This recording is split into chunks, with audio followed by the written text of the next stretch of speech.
Major New Testament Works. By William Kelly. The Epistle to the Hebrews. Chapter 9. The Apostle proceeds to draw out, in contrast with the principles of the first covenant, that which the prophet declared should take its place, or rather that which is the Christian's portion now that Christ is dead, risen, and ascended.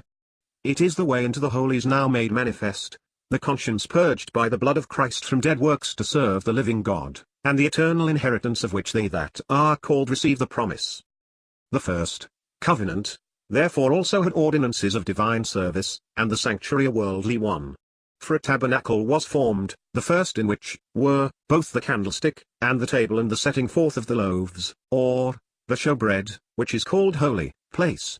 But after the second veil a tabernacle that is called Holy of Holies, having a golden censer, and the ark of the covenant overlaid all round about with gold, in which were a golden pot holding the manna, and the rod of Aaron that budded, and the tables of the covenant, and above over it cherubim of glory overshadowing the mercy seat, of which things one cannot now speak in detail, verses 1 to 5. Ordinances of divine service the first covenant had in abundance, and most instructive, yet the sanctuary was and could not but be a worldly one. For God was not manifested in flesh here below, nor was man received up in glory. The infinite sacrifice for sin had yet to be offered, in which God is glorified, and whereby he can bless the believer to the uttermost, sin being fully judged in the cross. The veil, therefore, was still unrent, and the way into the holies neither available nor manifest. As the sanctuary was of the world, verse 6, so the ordinance was carnal, verse 10. All were of the first creation, shadowy and provisional, at best the witness of good things to come, as the tabernacle itself was of testimony, not one thing thereof intrinsic excellency or divinely efficacious. Such is ritualism. Only it is now beyond measure evil for faith and practice, because it is condemned and annulled by the cross of Christ. It is despite of the Spirit of grace sent down from heaven. It is the gainsaying of Korah against the true Moses and Aaron, even Christ now on high. The Jewish system had divine sanction until Christ came, accomplished his work, and took his seat on the right hand of the throne of the Majesty in the heavens. Ritualism in the Christian congregation is not only ignorance but contempt, however unwitting, of the gospel as well as of the church, and what is graver still, of Christ's work and priesthood. The grace and truth which came by Jesus Christ is virtually denied, yea, and destroyed by it, so far as falsehood can. When we come to particulars, the character of the first covenant which we have traced generally is no less evident. Thus attention is here drawn briefly to its two divisions, the holy place, verse 2, and the Holy of Holies, each severed by a door or veil, as we read for the holiest of all, after the second veil. Door and veil barred the entrance of man as such. Even the high priest could only enter where the cherubim of glory overshadowed judicially, to put blood on and before the propitiatory, and not without clouds of incense lest he die. How contrasted with the bold access by faith we have as a settled title into this grace wherein we stand. For now, the veil is rent in twain from top to bottom, ever since Jesus yielded up his spirit on the cross, the unambiguous proof on God's part that the first covenant is ended, the barrier gone, and the way into the holies laid open to faith. Not that either part of the tabernacle ceases to yield its instruction to faith, whether the outer, wherein were the candlesticks, and the table, and the showbread, or the inner, with golden censer and the ark of the covenant and its significant contents and surroundings. Of these, it was not the Spirit's purpose here to speak severally. Their import indeed is not uncertain when viewed in the light of Christ, to whom each and all bore witness. For he in the first was attested as both lights in the sevenfold power of the Spirit, and nourishment in administrative fullness as man and for man. In the second, to say nothing of that which maintained intercession, was the display of God in judgment and sovereign government, with the testimony of executive power to make good his will. Within the ark, underneath the throne where his glory shone, with a memorial of his people's food when passing through the wilderness, the authoritative sign of that power of life and fruit and priestly grace which preserved from judgment, and the tables of the covenant which expressed the rule that menaced transgression with death. How transcendent the chance when God no longer dwelt in thick darkness, but revealed himself in Christ, the true light, having sent him not only as life but as propitiation for our sins. The aim of the Holy Spirit, in referring to the first covenant with its ordinances, and especially its sanctuary, becomes now apparent. It was not to speak in detail of the contents of the tabernacle exterior or interior, however symbolically instructive, but of its distinctive contrast as a whole with Christianity. For this, not the church, is the subject of the Epistle to the Hebrews, as it abides a primary truth for any soul, Gentile no less than Jewish, without which, held simply, clearly, and intelligently, the doctrine of the church is apt to be a danger rather than a blessing, as it surely is in itself instinct with the love and glory of Christ according to the counsels of God and made good by the indwelling Spirit who baptized all into one body. But where there is repentance toward God and faith toward our Lord Jesus Christ, the soul under the gospel becomes the object of that grace reigning through righteousness, which gives the access into this favor wherein we stand, as Romans 5 verse 2 puts it, or, as in our epistle, the way into the sanctuary, not the holy place but the holiest also, made manifest. So characteristic of the gospel is this privilege that we find it since the cross almost everywhere, and claimed for all that now believe as their assured portion, by none so much as by the Apostle Paul, set as he was for the defense of the gospel and its minister in all the largeness of its scope. Rom. 5 we have just heard. 2 Corinthians 3 verse 18 is no less explicit, contrasting the Christian with Israel who could not gaze even on the reflected glory which shone from Moses' face and required a veil to hide it, whereas we all, beholding the glory of the Lord with unveiled face, are transformed accordingly even as from the Lord the Spirit. Again in Ephesians 2 verses 13, 14 and 18, but in Christ Jesus, ye that once were far off are made nigh by, or, in, the blood of Christ, for he is our peace. For through him we both have the access through one Spirit unto the Father. No less plain and decisive is Colossians 1 verses 12 and 13, giving thanks to the Father, who made us meet for a share of the inheritance of the saints in light, who delivered us out of the power of darkness and translated us into the kingdom of the Son of his love. 1 Peter 2 verse 9 declares that God called the Christian Jews out of darkness into his marvelous light even as Christ wrought, who suffered for sins once, that he might bring us to God. Nor is 1 John 1 verse 7 less to the point, where he lays down that, as walking in darkness is the status of those who falsely profess Christ and do not practice the truth, we, Christians, walk in the light as God is in the light, have fellowship one with another, and the blood of Jesus his Son cleanseth us from all sin. No doubt he says if, but this condition is simply if we are real, not nominal merely, in following Christ, and so not walking in darkness but having the light of life, John 8 verse 12. Now these things having been thus formed, the priests enter continually into the first tabernacle, accomplishing the services, but into the second the high priest alone once in a year, not without blood, which he offereth for himself and the errors of the people, the Holy Spirit, this signifying that the way of, or into, the holies hath not yet been made manifest, while the first tabernacle had yet a standing, the which, is, a parable for the present time, according to which are offered both gifts and sacrifices, unable as to conscience to perfect the worshipper, being, only with meats and drinks and divers washings, ordinances of flesh imposed till time of setting right, verses 6 to 10. It will be noticed that it is the present, which the Vulgate and the AV alike neglected, though Beza rendered it correctly, yet the present not historical but ethic. For the tabernacle in the wilderness is before the writer, not the temple, so we saw in Hebrews 3 and 4, and so it is here and throughout.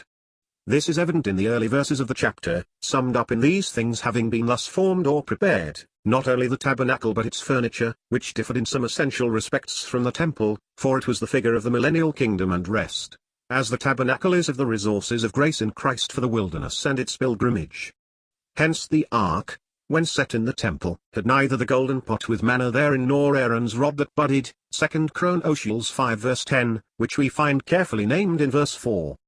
With such wisdom markedly divine was the scripture inspired in the Old Testament as in the New Testament. Nevertheless the law, whatever shadows of heavenly things it afforded, made nothing perfect. And this is demonstrated here by the fact that the priests in their continual entrance go no farther than the first tabernacle or holy place, into the holiest only the high priest once in the year, and then not apart from blood which he offers for himself and the errors of the people. How far from the gospel which goes out to the ungodly and lost, reconciling to God all that believe in the virtue of the death of his Son. When Christ came, God was in him reconciling the world to himself, but him both Jew and Gentile rejected and crucified. Under the law God did not reveal himself, but barred even his people absolutely from his presence, for how could God, if he were dealing with them on the ground of their conduct, make them free of his presence? He dwelt in the thick darkness, and allowed the priests to approach no nearer than the holy place, the high priest alone, type of Christ, entering the holiest but once a year, and then, for he was but a type, and in fact a sinful man, with blood to offer for himself and the people's sins of ignorance. the barrier was still maintained. But now, and only by the death of Christ, is the veil rent, and the Holy Spirit signifies thereby that the way into the holy places has been and is manifested. It was the death knell of Judaism, but the foundation of better and heavenly blessing, and as man is put to shame in it, having no part but sins, God is glorified and can thereby work freely in sovereign grace to save alike Jew and Gentile. This is precisely what he is now carrying out in the gospel. Thus the incarnation was God come to man in Christ, but by the cross man who believes is brought to God, and the way into the holiest is now manifested. In the incarnate Word was divine love and absolute obedience, but the work of atonement was solely in his death. For God was not before glorified as to evil, nor was sin judged to the full, nor consequently the righteous basis laid so that God could be just in justifying the believer, to say nothing of what was of the nearest interest to himself the Father, raising Christ from the dead and setting him, the glorified man, at his own right hand on high, head over all things to the church which is his body. Hence the notion that the incarnation was the reconstitution of humanity is a fable opposed to and destructive of the truth, hence no less available to the rationalist than to the ritualist. For it is the alleged ground of blessing without Christ's sacrifice, or God's righteousness, or sin's judgment, or the triumph of grace over evil and Satan in the death, resurrection, and ascension of the Saviour. But it is his death which Scripture reveals as the true groundwork of redemption, though no doubt the glory of his person, true God and perfect man, gave him the competency, not only to redeem sinners but to be the head of the new creation and indeed over all things. Only as raised from the dead and exalted in the heavenly places, is he appointed head over all things, Ephesians 1, Philippians 2, Hebrews 1 and 2, and this, because, sin having ruined both the heirs and the inheritance, there could be no vindication of God, no adequate and everlasting deliverance for man, without the suffering of death. Hebrews 2. It is only thus he became the efficacious centre, John 12 verses 24 and 32. He is Son of God, and Son of Man. But all true faith stops not short of his death, else, whatever the motive, it would make light of sin and of the judgment of God. Compare John 6 verse 35 with 53 to 56, etc. 1 John 5 verse 6. So here we see, verses 8 and 9, that, under the law, as the way into the holiest was not manifested, so its gifts and sacrifices could not make the worshipper perfect as to conscience. Now the work, and nothing short of the work, of Christ meets both God and the worshipper, nay the darkest and most distant and defiled of sinners. Such, or, these things, were some of you. But ye were washed, but ye were sanctified, but ye were justified, in the name of the Lord Jesus and by the Spirit of our God. 1 Corinthians 6. The provisions of the law, however admirable as a witness of man's sinfulness and of a coming Redeemer, were but superficial and temporal, conditioned only by meats and drinks and divers washings of an external sort, and consistently they touched no deeper wants than the errors of the people. Verse 7. They were, as here, styled ordinances of flesh imposed till a time of rectifying. Thus the Holy Spirit pronounces the Levitical institutions, however instructive in their season, essentially provisional and temporary, adapted to man in his weakness, ignorance, and probation. Christ is the intervention of God in man, yet God's own Son revealing himself and saving the lost. As John puts it, the law was given by Moses, grace and truth came into being through Jesus Christ. Nor was it word only, even if this were, as it really is, God's word. God has wrought in Christ. Instead of responsible man, tried in every way, and proved failing and guilty in all, we see now by faith the second man in heaven set down on the right hand of the throne, sin judged in a perfect sacrifice, death vanquished, Satan's power annulled, God glorified, and the way into the holiest now manifested, to the present blessedness of every believer here below. And these are and are declared to be everlasting realities, in contrast with Israel's natural and transient privileges in the past, and before the day when they too, repentant and renewed, enter by divine mercy into their portion, even Messiah and the new covenant, which shall never pass away.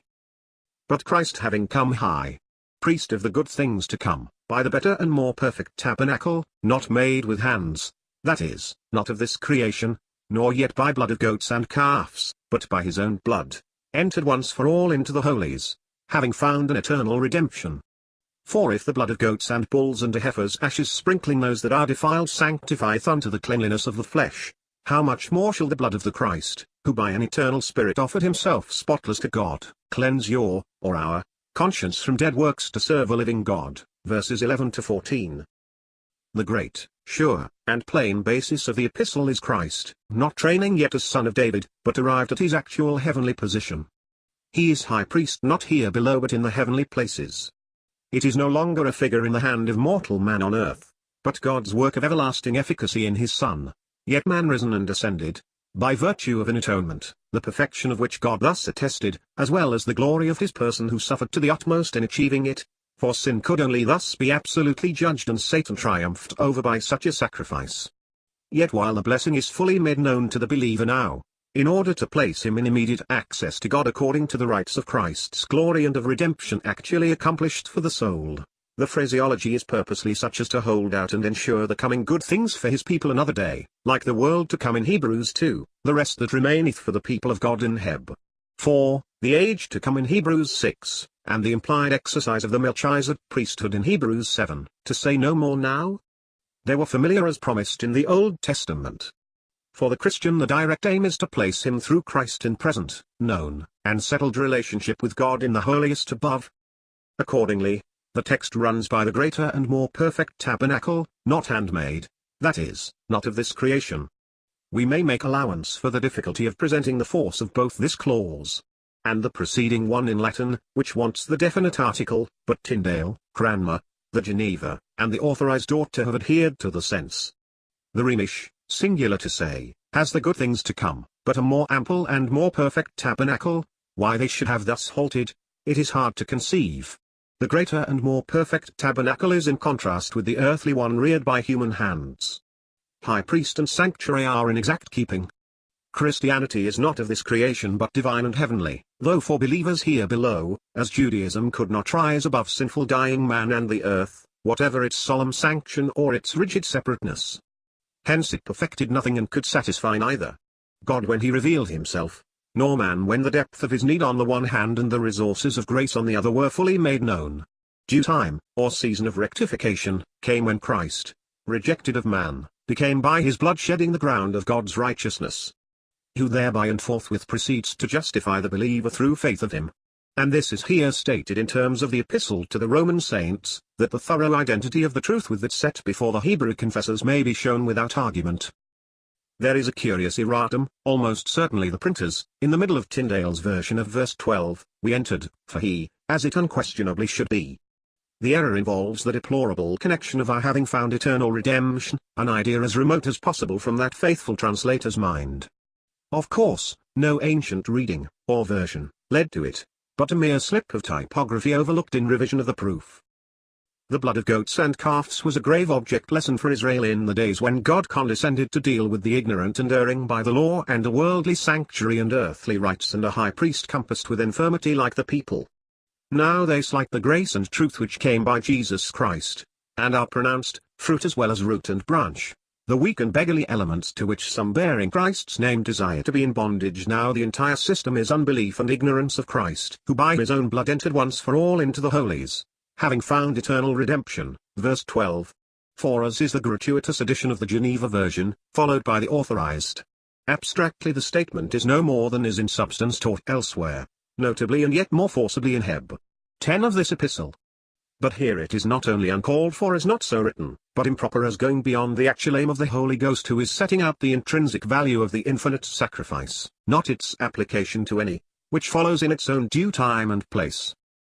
It may be added that there is no good reason here to give the preposition translated by the mere local, 10, or instrumental, 12, notion of through, though capable of either when contextually required, but del to iota may and does when needed express the circumstantial condition, as in Romans 2 verse 27, and elsewhere.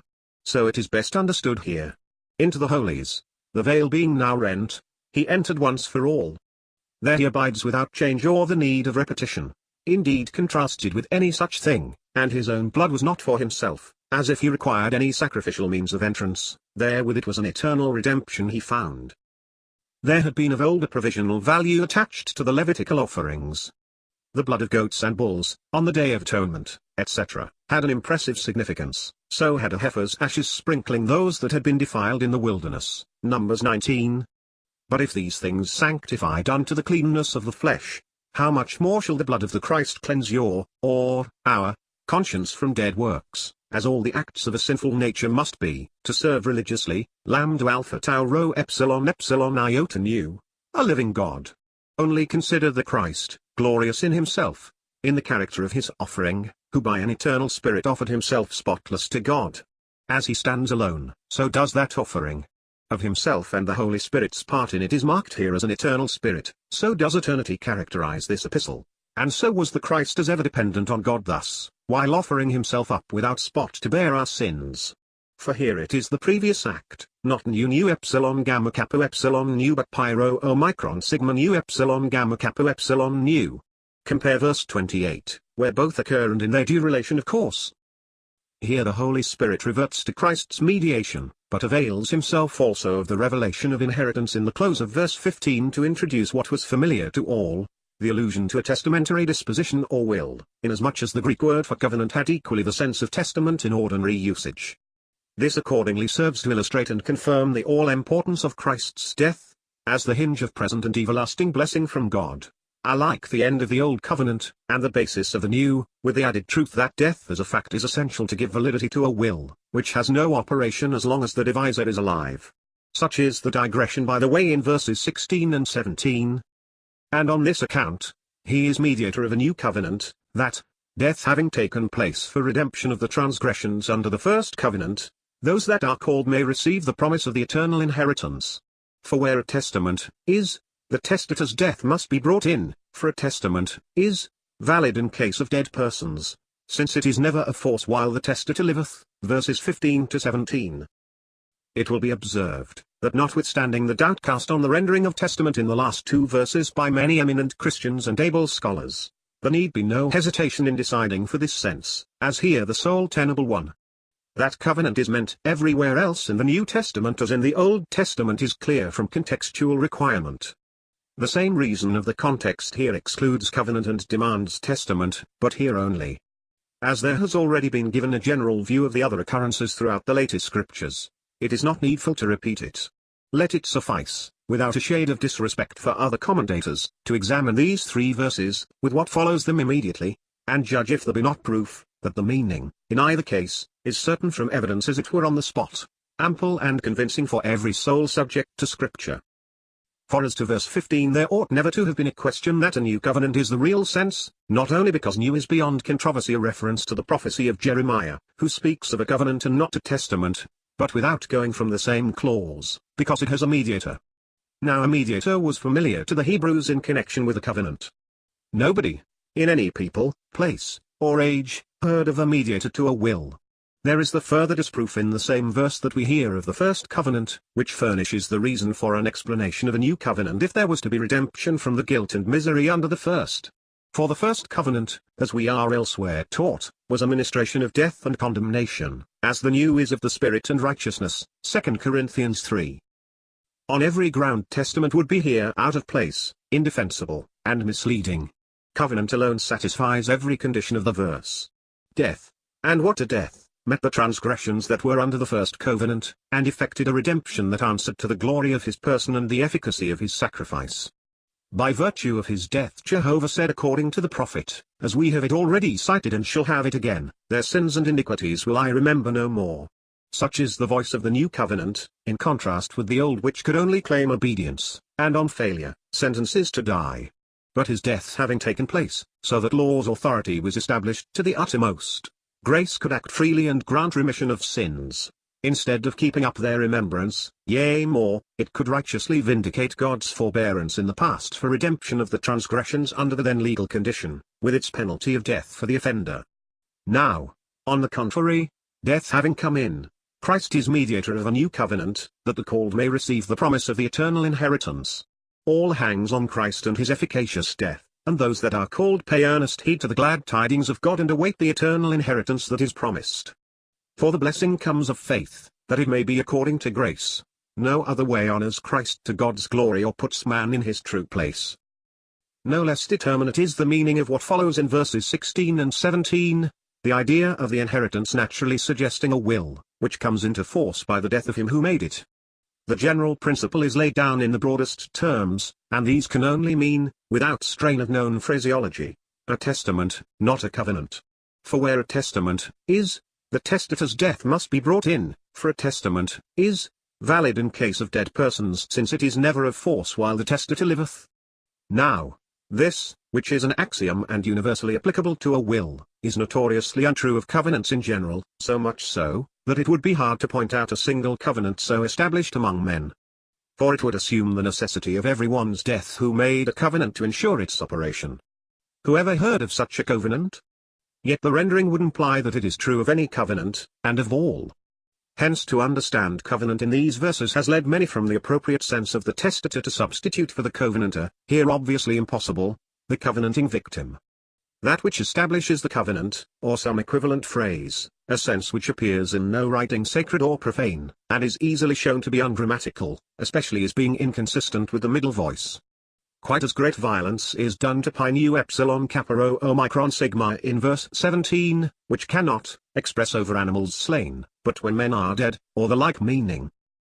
Now our Lord in Luke 22 verse 29, to say nothing of John 14 verse 27, prepares the way for the technical term here twice given as testator. There he was in the act of devising, here it is in its regular form and force, though of course not that exclusively. But no Greek, if he read the sentence simply as it stands in these two verses, would hesitate to take it substantially as given in the Authorized and Revised versions. It is the equally sure sense of covenant in verse 15, as before also, and no less clearly is covenant understood in verse 18 and expressed in verse 20, as it should be, and in 10 verse 20. Testament here is through neglect of the context, which in every other place of Scripture, save verses 16 and 17, needs covenant. What has a testament to do with bloodshedding? A hard and fast uniformity has its snares as well as a too great facility of change. Both are to be shunned as unfaithful to the written word, which is as profound as it is simple, being God's word. From the digression, which avails itself of a testamentary disposal coming into force only after death to bring out the blessing from Christ's death, we return to the far more usual notion of covenant in the verses which follow. Accordingly blood again resumes its place. This, of course, is quite foreign to the associations of a will, but most familiar to all acquainted with the ancient covenant of the law. Whence not even hath the first covenant been inaugurated without blood. For every injunction having been spoken according to law by Moses to all the people, he took the blood of the calves and the goats with water and scarlet wool and hyssop, and sprinkled both the book itself and all the people, saying, This is the blood of the covenant which God enjoined as to you. And the tabernacle too and all the vessels of the ministry he likewise sprinkled with the blood.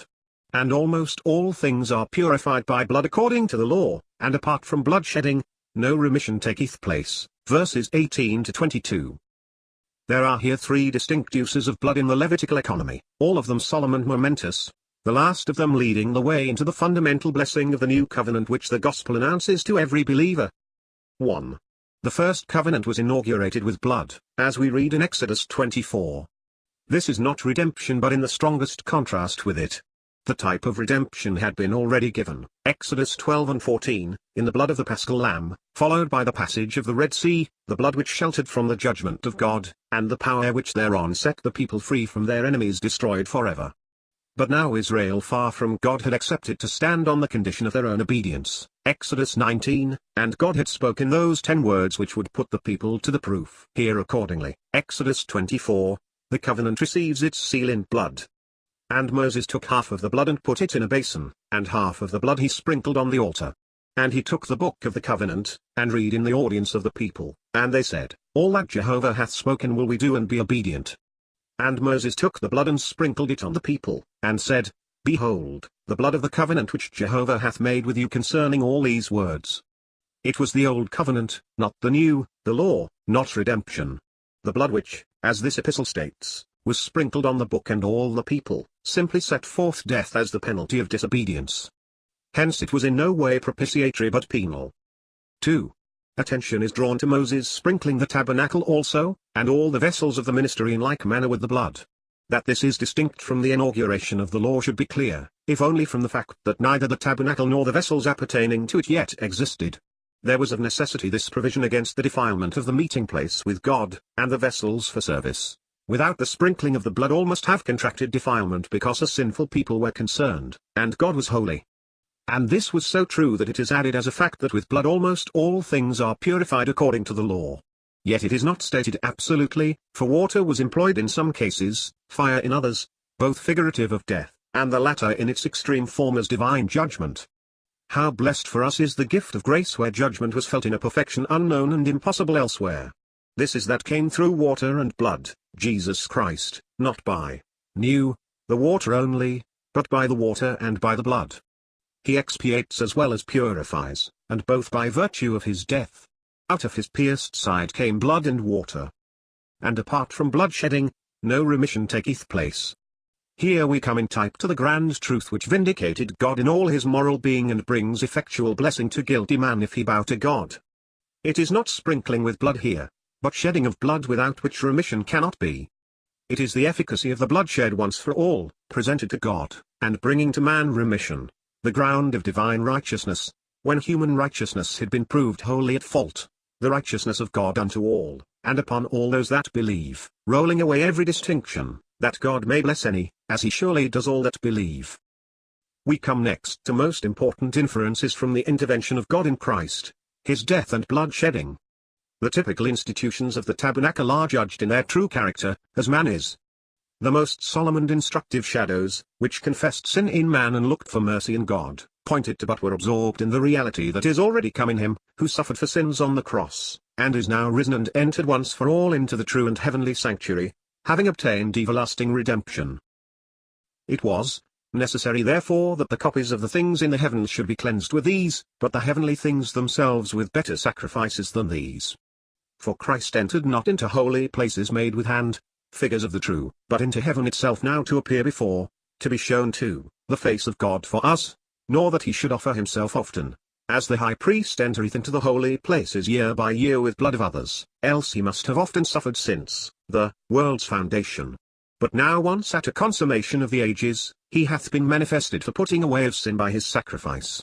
And inasmuch as it is laid up for men once to die and after this judgment, so Christ also, having been once offered to bear the sins of many, shall a second time appear apart from sin to those that await him for salvation. Verses 23 to 27.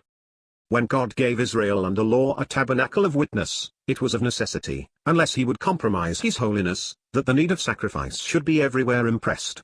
Not only could not the Israelite approach God without a burnt offering, even if he needed no sin offering but the earthly copies of the heavenly originals, which Moses saw on high and followed in the construction of the sanctuary and its contents, required purification. Yet the blood of earthly victims was but formal. It could not purge the conscience, only the flesh. Its purification was for a time and of an external character. It was therefore provisional at least and could satisfy neither God nor conscience awakened to see sins in his light. Hence the veil subsisted, which signified that man could not draw near to God. But the death of Christ rents the veil, which signifies that the believer is free and invited to draw near boldly, for instead of his sins, the blood of Christ is before God. This changes everything, not yet to sight as it will be when Christ returns in power and glory, but to faith even now and forever. For the everlasting effect of God's work in Christ is a cardinal truth in this epistle, as also is our association with him on high. Hence there is defilement on that sanctuary as the effect of our connection with it whilst we are passing through the wilderness.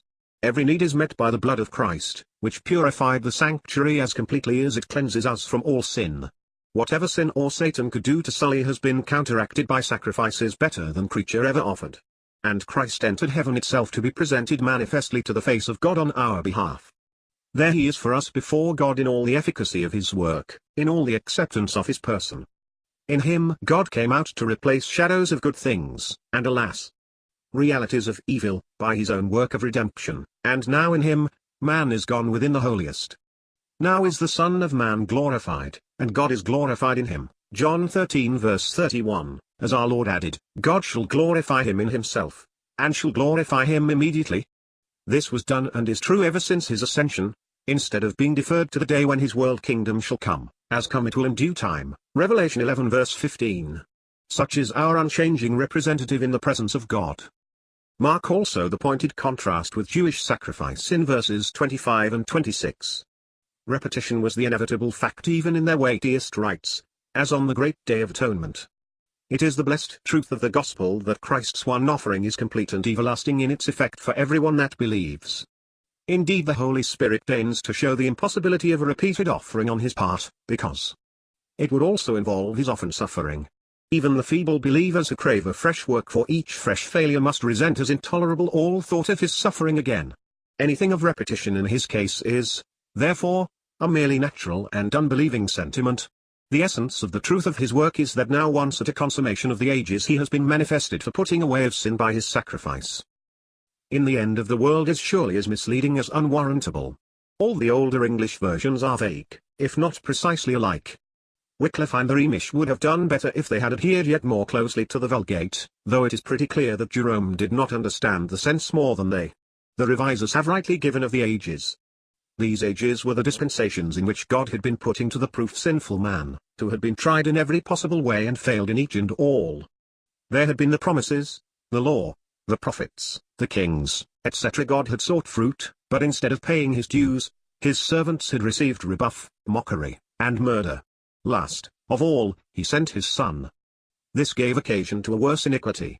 Not only did men fail in duty, and spurn his envoys in contempt of himself, they rejected the Christ of God, they turned God in his person out of the world, they crucified him who was not only their own Messiah but divine love in him, God in him reconciling the world, not imputing their trespasses. On that very cross where man slew the Lord Jesus, God by him wrought redemption. His love rose above the world's enmity, and now sends the glad tidings of his grace to his enemies. Such is the virtue of Christ's sacrifice, that it can bring to God the foulest without spot or stain. Yet so much the more ruinous will it be for those that believe not. Far better to be a heathen that never heard the gospel than to be a christened man neglecting so great salvation. The day will come when the new heavens and new earth will display the reconciling power of Christ's sacrifice, for every trace of sin will then have vanished from the world. And this is the full force of John 1 verse 29, as of our verse 26 also. Yet the gospel meanwhile is the message of God to any, and there is no difference of Jew or Greek, for the same Lord of all is rich toward all that call upon him. The more you hate your sins, the better for your soul if you are at the feet of Jesus. The Holy Spirit in quickening discovers to us our exceeding evil, where previously we may have deceived ourselves and gone on hard or haughty. But through the sacrifice of Christ God can afford and loves to send forgiveness commensurate with his person and work. It is well to judge oneself for one's sins, but God will act according to his own estimate of Christ's death for us. The last verse is little understood in general. There is a striking contrast between men as such and believers. Hence judgment is necessarily to be taken as destruction to the false hopes of nature. Compare John 5 verses 22 to 29, where it will be apparent that anatheros or not makes no difference in respect of its unutterable solemnity to the unbeliever. Not to see the opposition between men as they are now naturally, and those that await him is to be wholly unintelligent of the context. For it sets the portion of men, with death and judgment before them, in the most forcible comparison with those who have Christ once for all offered to bear the sins of many, and about to appear a second time apart from sin to those that await him for salvation. It is untruth that believers are all to die. 1 Corinthians 15 verse 51 explicitly contradicts it, and 1 Thessalonians 4, 2 Corinthians 5, imply the reverse. We shall not all sleep. Equally certain is it that the believer does not come into judgment, John 5 verse 24, where also the word is anatheros, as the meaning indeed requires in both scriptures. The believer shall be manifested, and give account, but come into judgment. Of no kind whatever. His resurrection, if he die instead of being alive and changed, is of life, not of judgment like that of the wicked. So the prayer of Psalm 143 verse 2 expresses far more of truth than these low traditional views which confound men as such with believers, who await the Lord apart from sin for salvation. Christ's one offering at his first advent was to bear the sins of many, that is of the believers. Hence when he comes a second time, he has no more to do with sin, having already been the sacrifice for it, but apart from it, he shall appear to those that await him, solely his own and not mankind indiscriminately, not for judgment, but for salvation, which is in contrast with it as distinctly as eternal life is in John 5.